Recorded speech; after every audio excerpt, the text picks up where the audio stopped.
Hello, everyone. I'm Autumn Ivy. This is an update stream / it might be a VOD later. It depends. It depends on what we talk about, because I haven't done a video where I just kind of sit and bullshit for a minute, and I feel like on occasion it's probably necessary, especially when there's been a lot of top tier fuck shit going on. So I figured it would be a good time to sit and bullshit with everybody. Get you guys caught up on what's going on, kind of give, I figured a lot of people would want to know how PAX East went, and also I can speak again, which is nice, and I thought after after 2 weeks, week and a half or so, rather, mostly, of me not speaking, because I literally couldn't, that it would be nice to just obviously hear my voice, because, let's be honest, you just want to hear my voice. That's it. So, as you guys know, I got sick really, really bad. Really bad. And Ellis, obviously, you can kind of hear he's sniffling and snorting and coughing. I have so much Vicks on my chest that I think it's in my brain. He's probably absorbed it a little bit. It was shitty. It was not a good time. I've been sick, but this put me on my ass for 2 days, where I literally laid on the human-sized dog bed and didn't move, and just watched shitty reality television. And by that I mean I think I moved on to Dr. Pimple Popper. Yeah, we've gone through 5 seasons of that now. Yeah, so I just didn't move, and I think that one day I slept all day. So I was pretty fucked up, but I felt bad because I literally could not do anything else. When I tell you I was low function, it was it. And I had no voice. I got my yearly up of laryngitis, and when that happens, I can't, that's it. I'm done. I'm tapped. Trixie, is this a Newport? I'm the Newport. Kind of. That's what it felt like. So I just didn't have a voice. And laryngitis always takes me out for at least a week, usually. So unfortunately, what that meant is not only did I fall behind on commissions that were due for private commissions for the exclusive sites, but I also fell behind on audiobooks, because I had an audiobook that was due last week before I left for PAX East. So I had to email the company, who has been very, very polite and very good about it. And it's the first time I've been in this situation where I had to come back around and be like, okay, wait a minute. I can't do this for you. It was bad enough that she actually had to put on the brakes and not I did not have a choice. The seat of her pants. She had to stop. Which usually I do. Usually I do seat of my pants, and I'm fine. I can totally seat of my pants, and we do the seat of the pants, and everything is gravy. So the days leading up to the convention were me keeping her sequestered, in upright and locked position. Yeah, I was so she could fucking chill and get it together enough to even go. Yeah. Because the big thing was I was already contracted, and the thing is that when I do these jobs, especially for Larian, who has been nothing but amazing, I obviously want to go and I want to do a good job, but I want to be healthy. I don't want to go sick, right? Or, contagiously sick, because that would be very bad. I don't want to do that, especially with it being a convention or traveling or anything else. So I made sure that I was past the point of contagion, and being patient zero, and basically was like, all right, I'm gonna emergency the fuck up. I'm gonna spend a couple days resting. So I emailed the jobs I needed to email and basically told them, look, I can't do this right now. When I get back, I will be better, and I will make do and go from there. The entire time leading up to this, I'm like, it's good that it hit you before you left for PAX. It's good that it hit you before you left for PAX. Yeah. You can come back and you'll be fine. Yeah. So it really was weekend at Bernie's with me. So I thankfully got better and everything was okay. Great. And the day before we left, I was like, all right, I got this. I'm gonna prep everything. I fucking hate this. I'm miserable. I'll do the best I can. We leave. As we're leaving, Ellis was okay, and then wound up going in the same way that I did, where it was like, no, I need a rest day. I have to chill out because I can't do the runs and stuff, all of the running that I need to do. if I'm fucked up. I mean, like, luckily I didn't end up with, like, a fever or anything crazy. Yeah. Mine Which, was, again, like, contagion. Yeah, mine was, like, because it develops differently for her. For me, whenever I catch this shit, it's inevitably, like, you know, when you get the allergies, and then it just travels down, and it sounds super shitty because you're coughing up just garbage, but you're not contagious. Yeah. It's just respiratory. It's just what's left. Right. Yeah. So, but I sat down on the plane to leave Portland and go to Boston, and I turned to her and I'm like, fuck me. Great. So we were like, all right, fine. So if anybody was wondering where I had been, hadn't seen the updates, whatever, yes, that is, hello, that is what's going on. But I'm obviously better now, so now this week has been fuck, catch up, fuck, a lot of screaming and running and more stress. Moving into PAX East. PAX East was fantastic. I did the best I could. I was very exhausted, obviously, because I was still recovering, and I had no recovery time. My recovery time was, I'm not that bad, but I'm gonna do the best I can because this, again, is a job. When I go to these conventions, I think a lot of people are under the impression that I'm going as a like strictly a pleasure thing, just to go to the convention and have a good time, which I do, but I'm hired to do a job, especially at, you know, PAX East and PAX West so far, working for Larian Studios. And my goal at the end of the day is to provide entertainment and a good time for the people that come up to the Larian booth, because again, like being kind of their official Karlak, like I want to do a good job for them, and they've never been anything but good to me. So it's always great to see, you know, the Larian crew, and it's always good to you know, to have that time with everyone. So PAX was great, though. Aside from being tired, it was and always is usually tough to stand in one place for like 6 hours a day. It winds up totaling out usually to about 10 because there's time to get ready, and then of course you've got breaks and stuff. But it's nice to see people coming through, and anybody that did come through and say hello or ask for a hug or anything along those lines, like I'm glad, because part of it is I don't like going to conventions, I realized, as myself. It's very strange. I don't like it. It freaks me out a little bit. So being able to go in costume and go as a character kind of allows me to embody that character a little bit. So obviously Karlak is a giant golden retriever. Literal masking. Yeah, so it's a lot easier to allow for that to kind of seep through and let people have that experience. But yeah, so getting to see everyone was fantastic. I did ask for permission. It's like a layer of armor. The reality is I'm not super social. Not in reality, but it is much easier to be able to do. Like, obviously I like seeing my friends, but meeting, I think, honest to God, dude, Sunday was really the only day where we had a few, sometimes like about a minute and a half to 2.5 minutes between people. Honestly, like Sunday was the only day. Saturday was back to back. Friday was pretty back to back, and then Thursday was even relatively busy. So we stayed taking pictures cyclically pretty constantly. Friday and Saturday were both sold out. Were they? Yeah. So, and we were, specifically at PAX East, the Larian Studios booth is like the booth right at the front of the stairs. So as soon as you come in, the Larian Studios booth is like castle right there.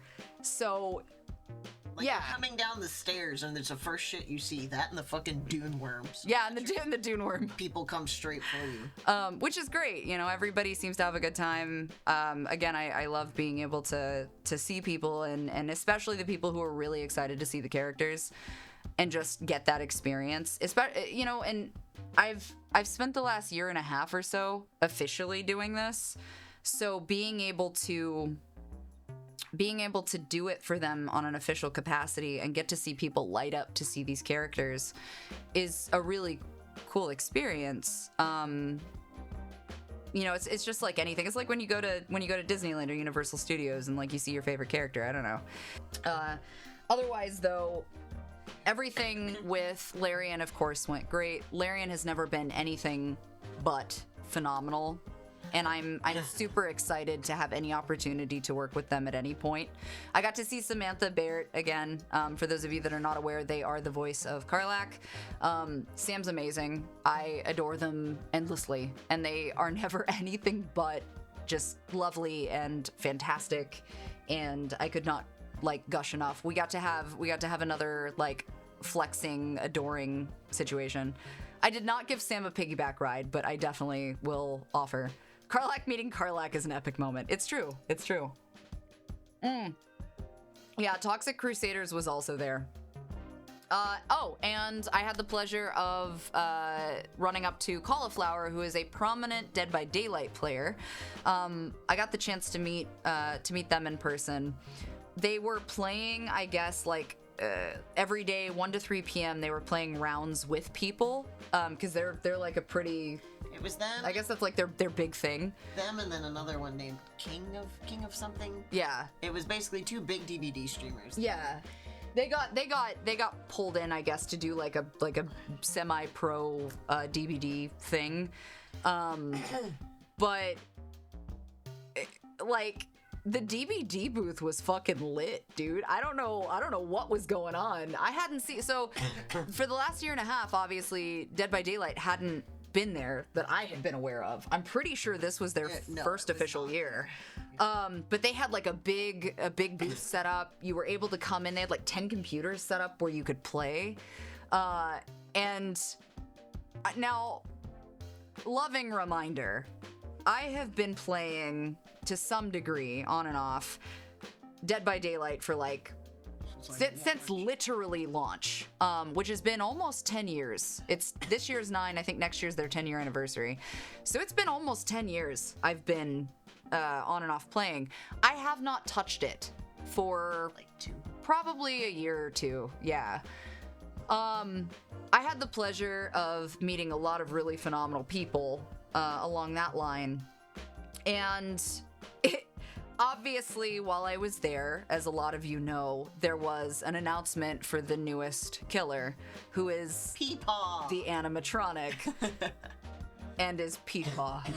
So now I'm unfortunately in a position to be obligated to go back to DVD.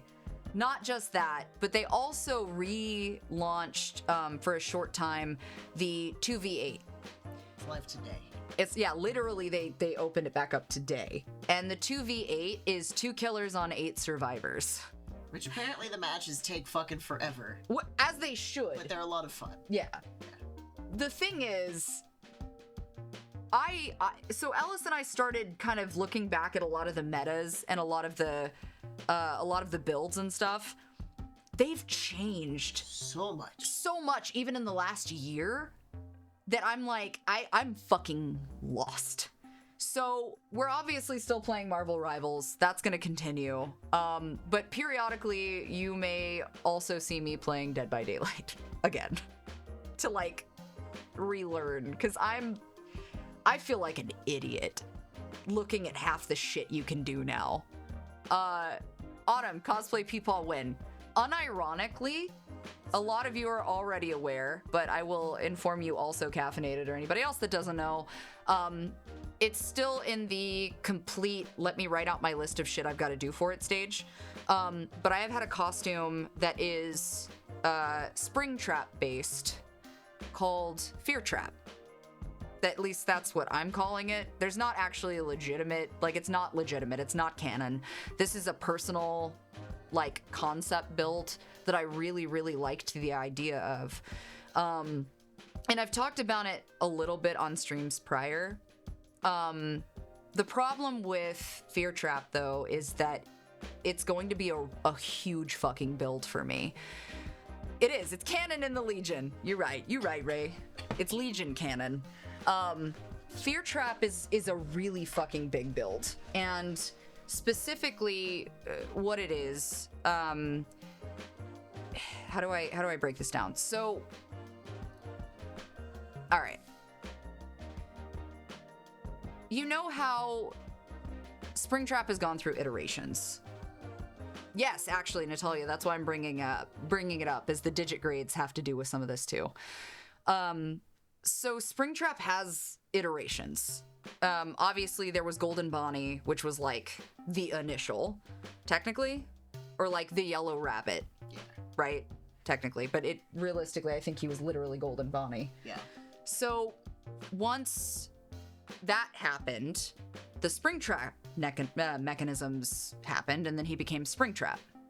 After Springtrap happened, and then the fire occurred, which burned everything down, he became Burntrap. And now he's like that grandma, yeah, in SpongeBob, who's just like, what are they selling? Like that's him now.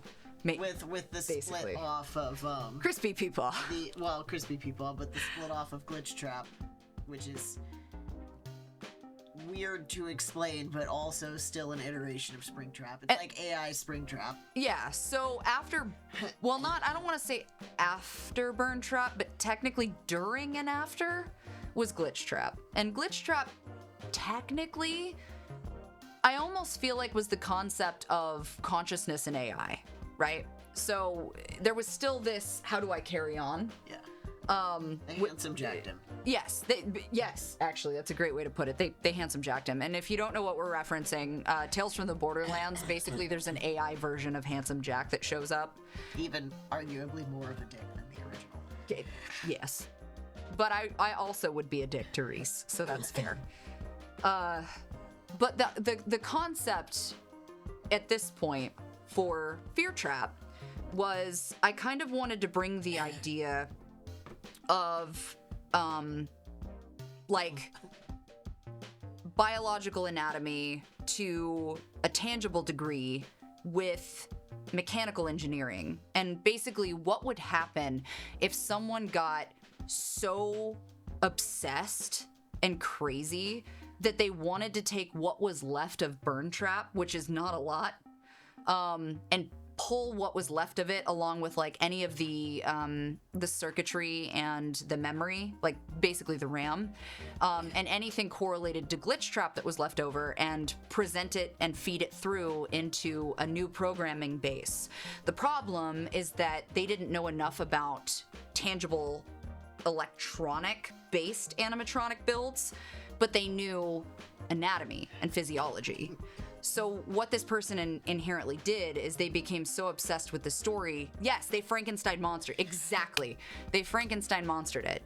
So this person became obsessed, and what they started to do was take what was left of the Springtrap suit, which was the oldest version of the builds, and then started to add biotissue as well.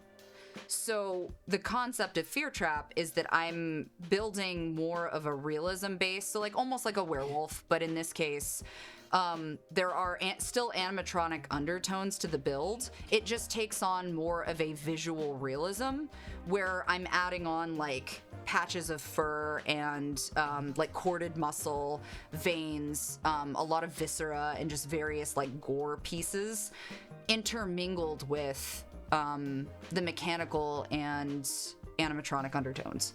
So when I go to do the actual head, it's going to look more like a realistic rabbit with cartoonish undertones.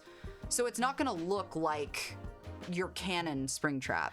It's not going to look like the kids version. I wanted this to literally be this like terrible, Frankensteinish kind of corrupt concept of what he would be in the event that somebody basically was like, no, we have to save this, and tried to rebuild him out of biomatter. I think from another perspective too, Peepaw with people parts. It also fits because you have basically all of the other animatronics to some degree are because here is this unalive child. I'm going to put it in this thing. Now it's haunted, right? Yeah. And then you have the nightmare versions of the animatronics, which is exactly what it sounds like, but it's mostly psychological. And those are all really, really scary robotics. Yeah.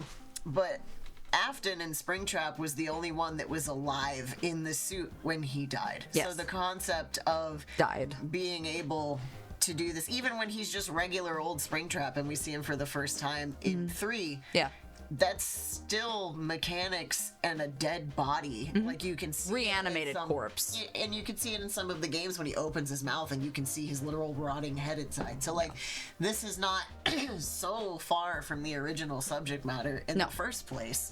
This is just a different direction. Yeah, it's more so taking out... I mean, it sounds... So, I think the misconception is that Five Nights has always been a kid's game.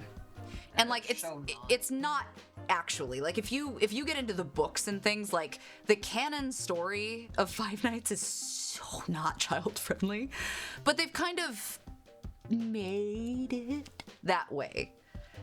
I wanted to deviate. I wanted to take this build and not only make it a really extravagant build, because the reality, guys, is that I do maybe one big build a year.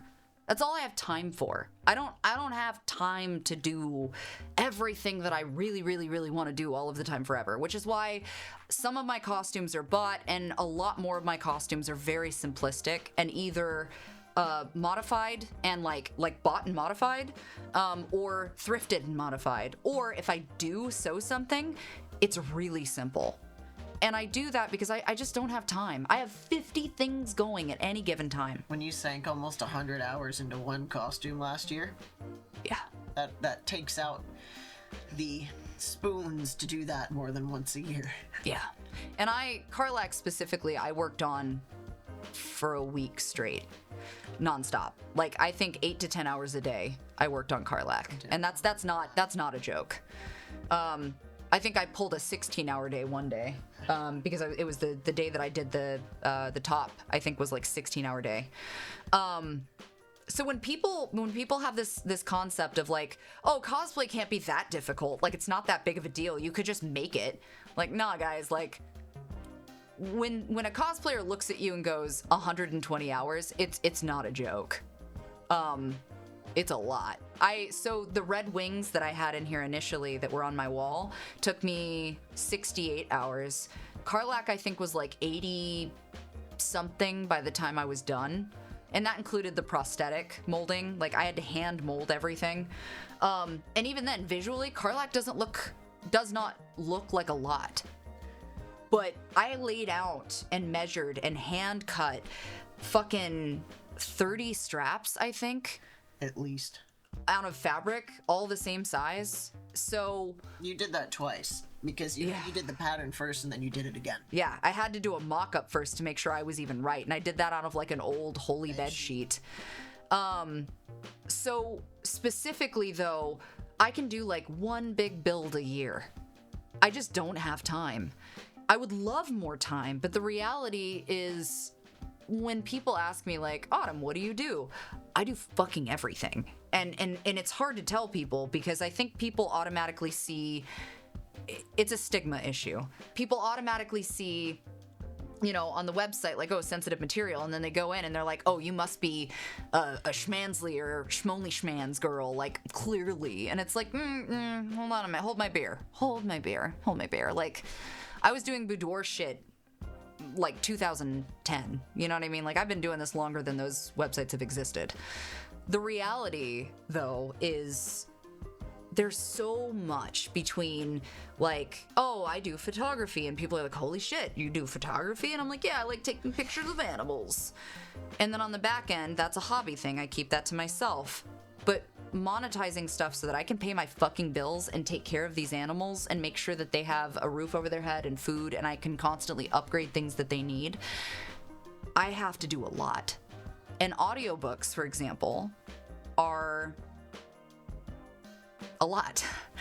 I sit for 5 to 8 plus hours minimum for a lot of these books. You've done like 5 hours and today. When you think about it, right? When you think about like, oh, well, 5 to 8 hours of reading doesn't sound like a big deal. Like, I sit at a desk for 8 hours, 5 days a week. I did too. And I'm not knocking you for that.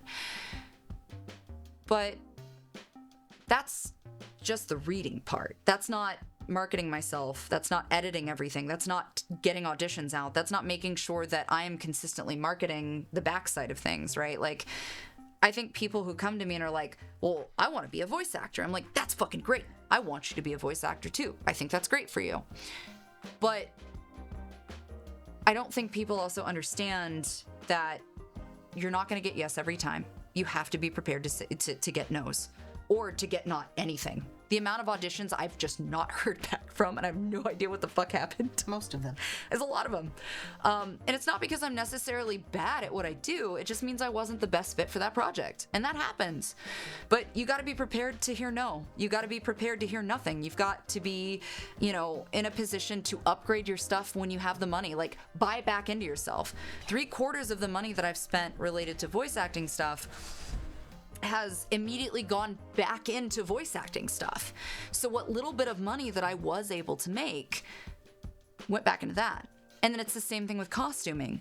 We spend insane amounts of money and time and energy, and we love it, and it's great, and like, we want to be able to present these artistic pieces to you guys because we love that you love it, and we can bring these characters to life for you. But then we have to pay back into itself. And that's if we even make money on those things. And a lot of people don't. And so, specifically going back to Fear Trap, I've been wanting to start Fear Trap for like a year and a half, I think now. And I haven't had time. Carlac ate up a lot of my time last year / somewhat of the year before. And then I obviously had to keep up with other costuming pieces and things that I hand sewed and fixed and so on. So it's kind of, I guess it's hard to iterate. And I'm not complaining. I want to be clear. I'm not complaining. I guess it's one of those things where I want people to realize that your hobbies, your passions, the things that you love, the things that you enjoy, I hear too often, well, I don't have time for that. Well, I want to start going to the gym, but I don't have time. Well, I want to start making this thing. I don't have time. I would love to tell you it's easy to make time, but it's not. It's not easy to make time. It's not easy. It's not even easy to feel like you have time, ever. You want to be able to do and give and keep going and to make people happy and to make people smile and then to try to do things for yourself with the time that you have left over. But it's never enough. And so keeping yourself in this place of understanding that what you can put in the moment is enough. And even if it's one big costume build a year, that's okay. That's a lot. That's enough. I think a lot of people, especially now, see professional cosplayers, and I say that with air quotes because it's cosplayers that, happen to be good at making things, and that's great. That's fantastic for them. They make money on that. They are professionals, actually, to a degree. But they're good based on that and popularity rings. And too often, I think a lot of us find ourselves comparing ourselves to other creators, other photographers, other writers, other game devs. Exactly. Natalia's right. Art isn't a profession until you hit it big. Otherwise, you're just wasting your time. And that's the thing, art really should never be a profession per se. Like, you are allowed to call yourself a professional at whatever point you want. I'm not your mom. But what I want you to remember in those moments is every bit of attention and every bit of care that you put towards a thing that you're passionate about, especially when it comes to an artistic venture, regardless of genre, is for you. So remember, when you see yourself in a position to compare the things that you're doing to others, and I'm getting to the point, I promise, stay with me. When you remember that the things that you are doing are for so much more than just, well, I want it to get popular. I want to go viral. And if that's your goal, great. But you're going to consistently hit walls until that one lottery ticket that you happen to win one time. And then you're going to do it again. So when you're doing something, remember that you're doing it for you. And maybe you're not going to be the person who keeps up with the person who pumps out costumes once a month, every month. I can't. I literally can't. I see some of these people, and I say people, but especially like, you know, some of the female AFAB, I want to say AFAB, like AFAB cosplayers who are very, very popular and have been doing this as long as I have, that pump out like a fucking costume every 3 weeks when a new game drops. And I'm like, do you fucking sleep? Do you know what sleep is? What is sleep? Are you fucking And I don't know how they do it. I don't. Because it's not half-assed. Like they fucking I don't know how they do it. I really don't. And that's fine. I think that's great if you can do that. But like, I don't have the fucking spoons, bro. Holy shit. I literally don't have the spoons. I've known Nigri since 2010. Actually, since she hit it big, I think. Since the Pikachu days, when she was at San Diego Comic-Con. I've known Nigri a long fucking time. That's a whole other fucking story, though. But they also have help. A lot of them have help, I want to remind you. So they're not doing all of that on their own in some instances. Some of them are, but some of them have help. So sometimes that's the case. But at any point in time, you find yourself being like, okay, I'm gonna compare. Like, don't do that. Don't do that to yourself. It's what's the word? There's a word for that. Fallacy? No, I don't think fallacy is what I want. Anyway, whatever. Help, time, money, lack of depression, anxiety. Yeah. The lack of depression is the big one, bro. No spoons. Humans that can only sleep 4 hours and still function like normal. I fucking can't. Yeah, basically. They have their own fucking teams, and I'm like, go you. I can't do that shit. But yeah, so for Fear Trap, though, that's the reason that you haven't seen any growth on it so far. I've got the headset. I have the idea of what I'm trying to do. I've got the digigrade stilts. I have a second set of digigrade stilts that are up to the knee instead of full leg, and I think I'm going to utilize those because they virtually put me at the same height as my full thigh digigrade stilts, but I don't need as hard of a curve. I don't need as hard of a curve of the hawk, picture a horse or a dog leg on the back end, so like that knee, the hawk on the end. I don't need as hard of a curvature for the Fear Trap build, so I think I'm going to use the shorter one and then just use padding. So do it the same way that furries do it, basically. I just have to start. I literally just have to find time to start. On that note, I got an email an hour ago telling me that I had booked 3 more audiobooks. Which is great. I'm not complaining about that. It's work. I should be glad, and I am. But holy fuck. So I have to finish the one. The problem is that's just the ones I talked about. So officially, Callista, that I just did Invoking the Blood for, I will be working on the 2 other novels for Callista. So that is Whispers in the Dark and then the 3rd book in that series. So I've got those 2 left. I booked a 3rd book for Encyclopocalypse that I'm actually pretty excited about, which is really weird and based off of something, and I don't want to tell you anything else until I'm done recording it, but let me tell you, it's a fucking wild ride. Remember we talked about Quentin Serganov, that book, right? The Nazis turned me into a dinosaur book. Okay. It's gonna get weird again. So I booked those. I booked another one that's due. I have to start it next week and it's due by the end of the week. The one I have to finish today. And then I booked 3 more. And then I have 2 more due at the end of June and into July. So that's 10. And then I have 3 more that start September, October, and November.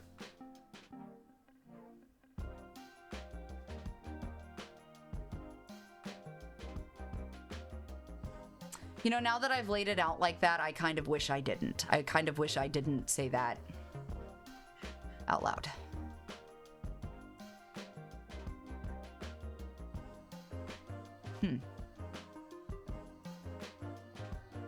Anyway, it's good. It's good. It's gonna be fine. It's gonna be fine. It's gonna be fine. Screaming and crying and crawling on the floor, and it's good. It's fine. I am booked and cooked.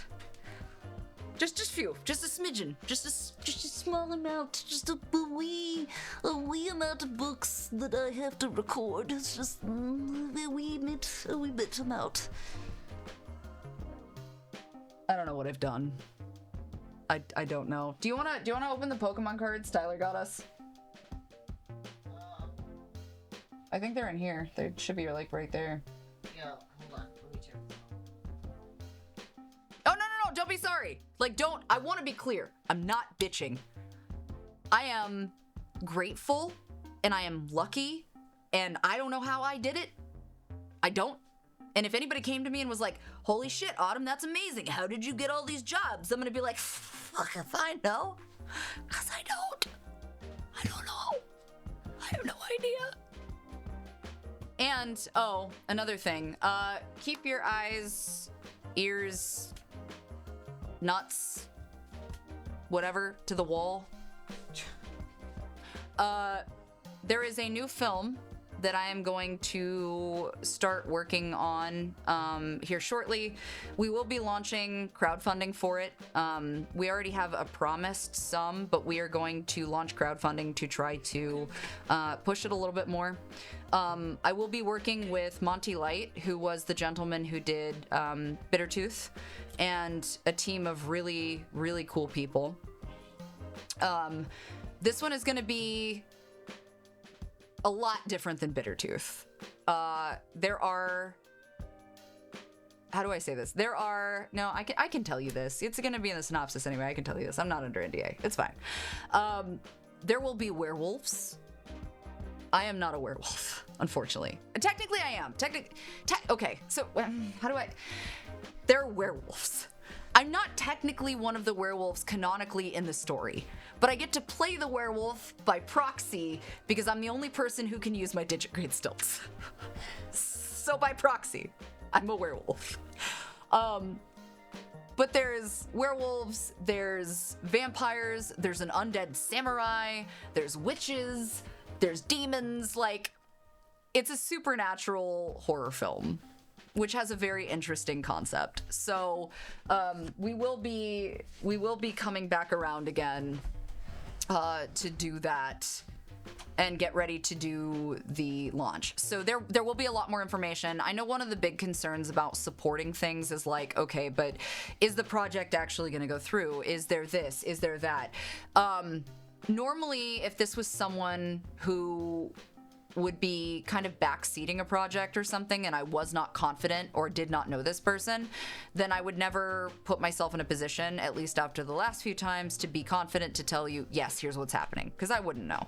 In this instance, I can confidently say, because it's Monty, it's someone I've worked with, that either way, something is going to happen, even if the big goal isn't met.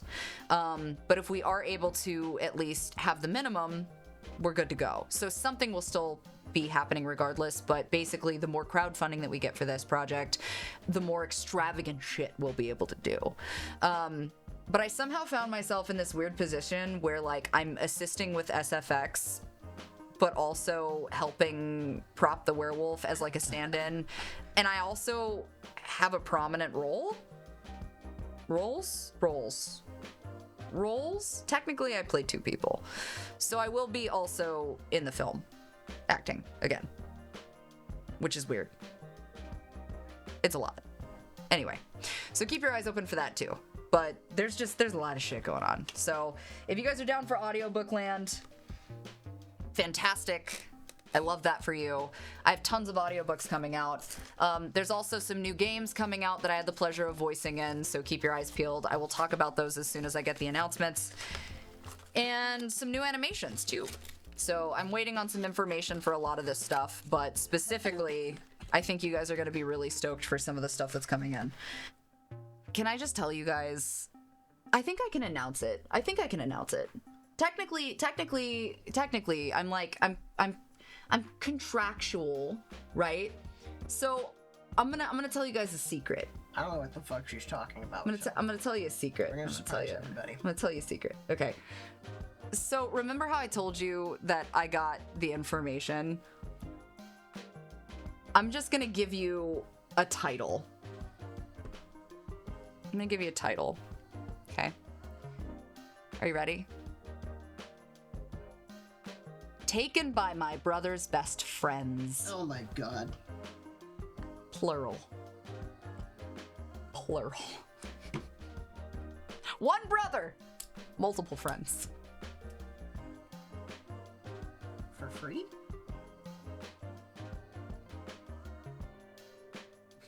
You gonna give them any context?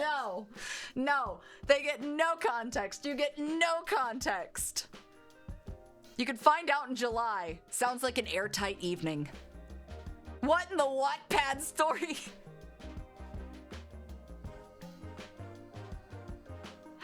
That's not even, what do you mean? Oh, listen, no, but one of my favorites, I wonder if that launched yet. I don't know if any of them are technically done yet. Hold on. So this is one of the books that's apparently on pre-order. They didn't tell me. I had no clue. One of the books I just finished recording is out for pre-order. It is called Better Watch Out. Let me explain. This is this one. the stepbrother one. I got it mixed up with the other one. No, Better Watch Out is the stepbrother one. Do you know how many fucking audiobooks I had to do in the last 2 months that centered around Christmas? Oh, it's not horror. It's not horror. Well, it's supposed to be. It's not horror. They kind of sort of maybe might be serial killers, but that's an oversight. It's an oversight. We're not worried about that here. We're not worried about that here. So, this is one of them. But I just want to direct you is just this. Just this. Just that. Yeah. No, I don't mind. Just to be clear, I don't mind, but I just need you guys to understand. Do I have my own page? I do! Okay, so this is the only one that's up right now on Podium specifically. But there will be more. So there's more upcoming, just so we're clear. That's so simple. I have the simplest fucking... That is a terrible bio. I need Jesus. That bio needs Jesus. Anyway. Yeah. So this is a thing at this point. But if you guys want to do the audiobook tango that is specifically me, these are the books so far that are out. With many, many more on the way. Yeah, and there's a lot. When I tell you there's a lot. You like Monster Girl fucking? We've got that.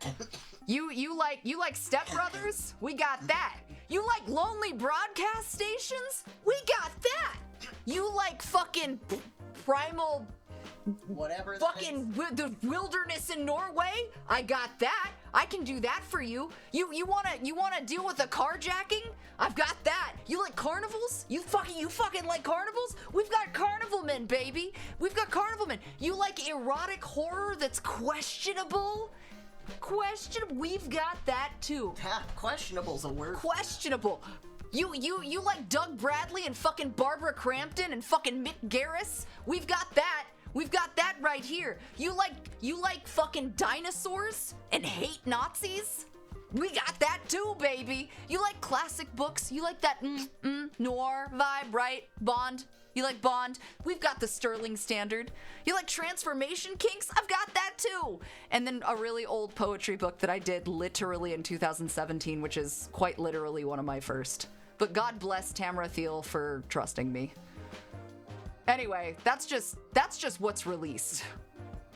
That is just what's released. There is so much more, it's not even funny. All right, so remember, serious talk for 2 seconds. Remember how I told you guys that I was shitty and bitchy and totally against the fact that Twitch did the thing where they took like basically a 50% cut, and how I hated it and refused to bother with them? That still to a degree stands. You see, what had happened was that still stands to a degree.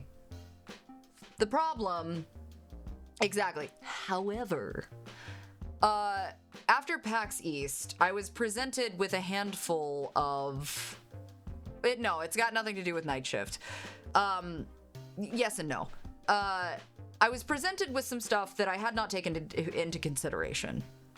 Along with rewards related for you guys, I can't access things like some of the emotes and some of the other cool stuff, which you guys are able to take elsewhere. And I can't do that, which is bullshit, in my opinion. At the very least, I think it should be an option that we get to pay for, but get fucked and die, I guess. So, not only that, but it came to my attention that there are a few other things correlated to gaming-related stuff that I, unfortunately, don't have viable access to unless I am somehow affiliated with or associated to some degree on a professional level with Twitch.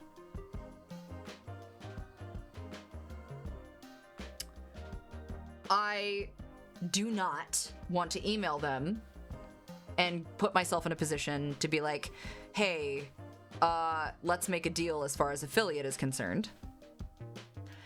But I think I can negotiate contract stuff under partner, because I have the analytics across various socials to be able to be like, hey, this is provable, and negotiate, especially as a voice actor. Now, can I guarantee those things? No. Do I think they'll give a fuck? No. But the reality is that I do have to consider, not only am I unfortunately in a position where I'm missing out on certain things from a gaming perspective simply because I do not have this affiliation, but you guys technically are losing out to some degree, which again, I think is horseshit. So I stand by what I said in relation to directly supporting creators when you are like sending tips. Like instead of sending bits or things like that, like still send them tips. Yeah, we literally negotiating with a gun against the devil. Yes. So I think we're gonna Robin Hood Twitch. Actually, yeah, I mean that's actually kind of a great way to put it. Yes, kind of, basically. Inherently, I'm trying to get you guys support with the benefits of what comes with it, while also kind of sticking to my guns, but negotiating contractually. And still ensuring that everybody who is in this position knows directly support the creators if you want to tip them, but that you can still do the subscription shit at a lower level. So setting the subscription at a lowest possible position, but putting the tip mechanic as a primary component so that you are still tipping directly for other things they create, like costumes and stuff. But still benefiting from the mechanic of what it offers because of the cut mechanics. Anyway, that's it. The issue, though, that I'm running into is that I'm not going to email about the affiliate shit, which means my interest and my benefit is to try to push for partner. I meet all of the requirements accordingly, except for the 75 viewership consistent rule. I have to figure out how the fuck to hit that, because at this point, I don't fucking know how. I'm close. You guys show the fuck up. I just think I'm hitting like the wrong timelines or something. Like I don't know what the fuck to do with that. Yeah. I mean, no, but it literally is. And that's my other issue is I'm so tired of seeing fucking people get spotlight hours where it's becoming very clear that reality television rules all. And I'm just fucking tired of it. I think it's stupid.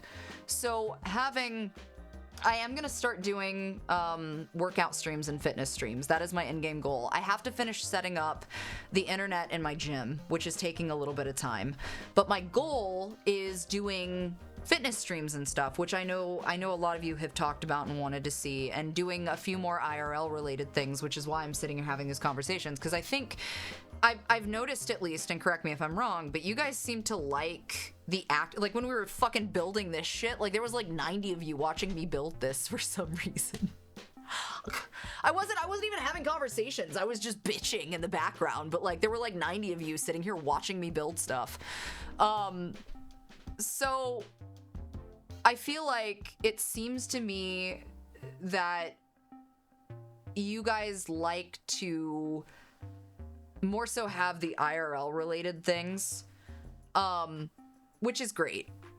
And I'm down to clown, and doing fitness related streams where I work out and shit. I'm down to do that. Like, I'm doing that anyway. There was nothing stopping me from literally doing workout streams other than the fact that I have to finish setting up the internet in the gym, which is in a completely different building. So I'm gonna work on that. Hopefully we'll have that done by next week. But yeah, I guess it seems that you guys really, it was fun watching me crash out about the furniture. I mean, yeah, but I thought, like, what if we did 1 or 2 days a week that are, I don't know yet, Ellis. Give me a second to think about it. Yeah, I lost my train of thought. Something dark side.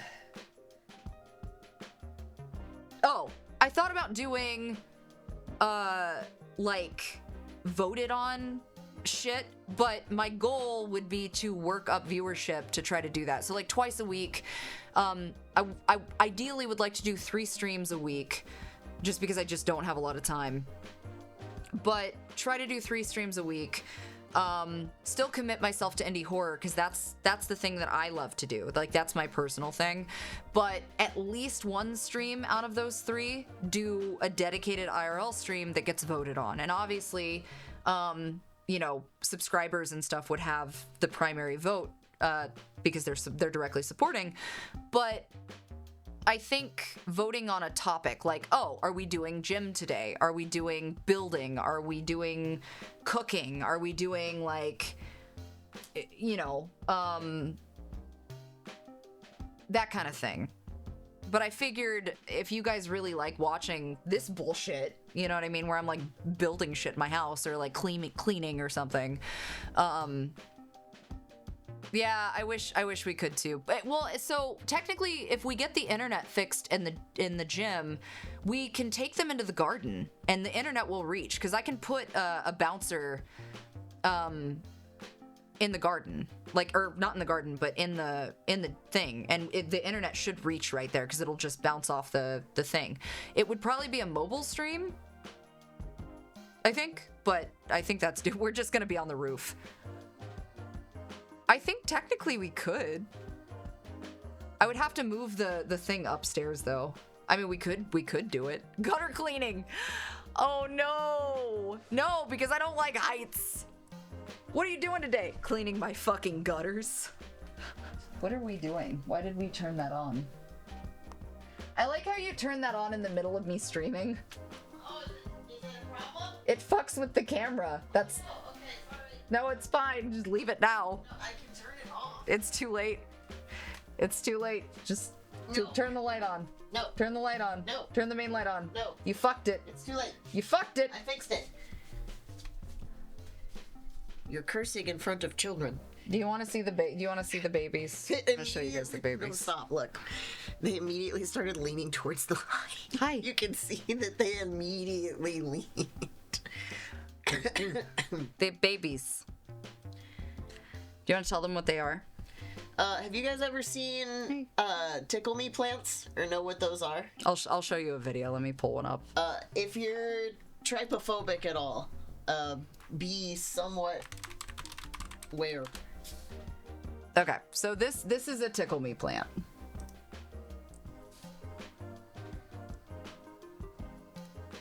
All right, ready? Oh, maybe not. Okay. E.